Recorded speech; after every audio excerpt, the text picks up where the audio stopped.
Welcome back, everyone, to another explainer. Today, we're completely transforming how we look at AutoCAD. So often, we just think of it as a digital drawing board, just a place to throw some lines on a screen. But today, we're going to elevate that. We're turning it into a vital, precision-grade communication tool. We're digging into a highly practical guide to AutoCAD dimensioning and annotation. Because if you want your designs to actually be taken seriously out there in the real world, this is absolutely where the magic happens. Let's get right into it. This really hits the nail on the head regarding our core challenge, geometry versus reality. Think about a technically correct drawing that's purely made of lines and arcs. It might look gorgeous, but honestly, it's totally mute. It's just geometry. It literally doesn't tell anyone how to actually build the thing. But the moment you add annotations, you give those lines a voice.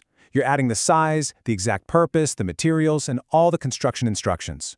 You're translating abstract shapes into physical reality. So here's our roadmap for today's explainer.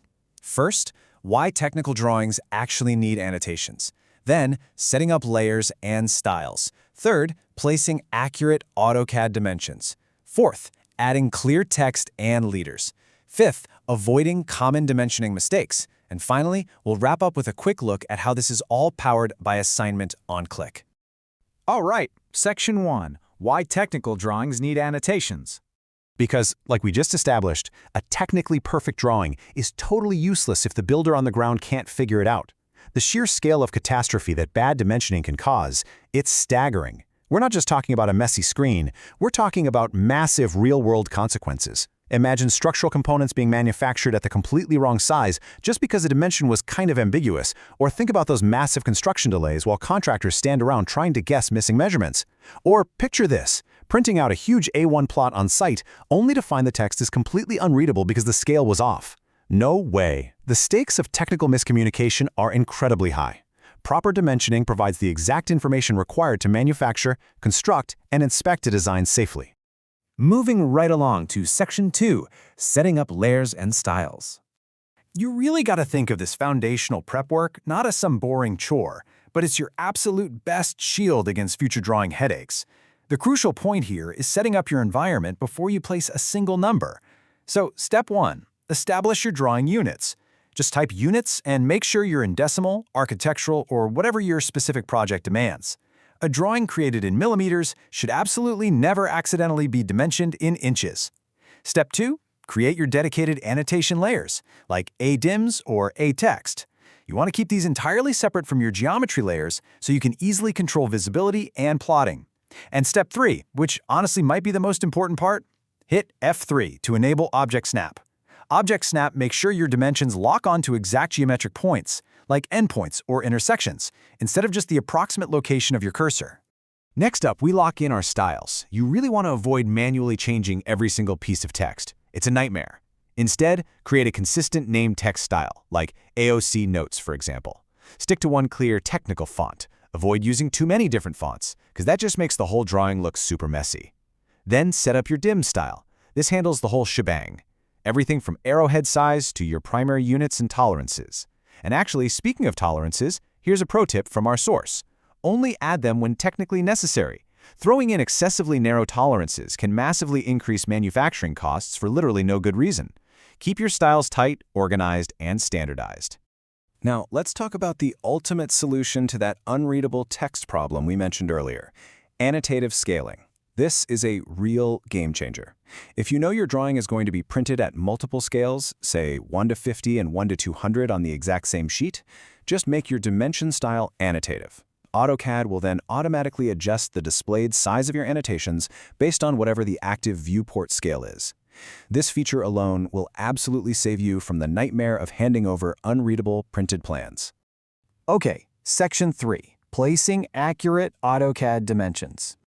Now that our shield is raised and our environment is perfectly prepped, it's time for the execution phase. Let's run through the rapid-fire tools used to lock in sizes. Think of this as your essential toolset. Use dim linear for strict horizontal or vertical distances. Things like wall lengths or overall widths. But hey, be careful here. If you have sloping or angled geometry, like a ramp or a pitched roof, you absolutely must use dim aligned to get the true distance along that specific angle. Dim angular is your go-to for measuring angles between objects, and dim radius or dim diameter are essential for mechanical drawings where circles and arcs dictate the fabrication. Grouping these logically in your head is going to make rapid drafting an absolute breeze. So, what happens when we start chaining multiple measurements together? Well, you generally have baseline versus continuous dimensions. Continuous dimensions are just chained together, starting exactly where the last one ended. They're super easy to read, but they carry a pretty massive risk, which is accumulated tolerance. If every single link in that chain is off by just a tiny fraction, your overall length could be completely ruined. Contrast this with baseline dimensions. This is where every single measurement pulls from one fixed reference datum. If a single point of reference is critical to prevent manufacturing errors, you absolutely want to go with baseline. Moving on to Section 4, adding clear text and leaders. We've got the measurements locked down, so now let's give our geometry its literal voice with words and callouts. Knowing exactly which text tool to use is vital for clean communication. For big chunks of information, like paragraphs, safety instructions, or material specs, you want to use MTEXT. It gives you fantastic paragraph and formatting control. Now, for short, punchy, single-line labels, think room names or grid references, just stick to the basic text command. And when you need to point directly to a specific object to say something like weld both sides or existing wall to remain, that's when you use MLEADER. Setting up an MLEADER style is going to keep all those callouts looking uniform and highly professional. All right, Section 5, avoiding common dimensioning mistakes. Here we are at the climax of our workflow. Let's troubleshoot and avoid the absolute worst pitfalls that just ruin professional drawings. Let's talk about the ultimate AutoCAD sin. Come on, we've all been tempted, haven't we? The geometry is just a few millimeters off. You're in a massive rush, so you double-click the dimension text and manually override the number just to make it look right. Do not do this. Overriding reality to hide incorrect geometry is a literal recipe for disaster on the construction site. You should always correct the underlying geometry instead of faking the measurement. Only use text overrides when it has a highly specific, totally justified technical purpose. Now let me ask you something. When you edit your geometry, do your dimensions actually update with it? Because if not, you've got disassociated dimensions. They've essentially lost their connection to the drawing. Thankfully, AutoCAD has a built-in detective just for this, called the Annotation Monitor. If you type ANNOMONITOR to turn it on, it'll place a bright yellow warning badge on any dimension that's lost its link. Always reassociate these flagged dimensions rather than just crossing your fingers and assuming the displayed number is still right. So, what you should really take away from all this is a solid, highly screen-grabbable mental checklist. Before you submit any assignment or hand any drawing over to a client, you need to run through this. Are your units correct? Are you drawing on a dedicated layer? Did you actually use Object Snap? Did you remember to use dim aligned for those angled walls? Have you ruthlessly deleted duplicate measurements that are just cluttering up the page? And finally, do a plot preview. Is it actually readable at scale? Tick these boxes, and your technical communication is going to be absolutely flawless. And that brings us to Section 6, powered by assignment on click.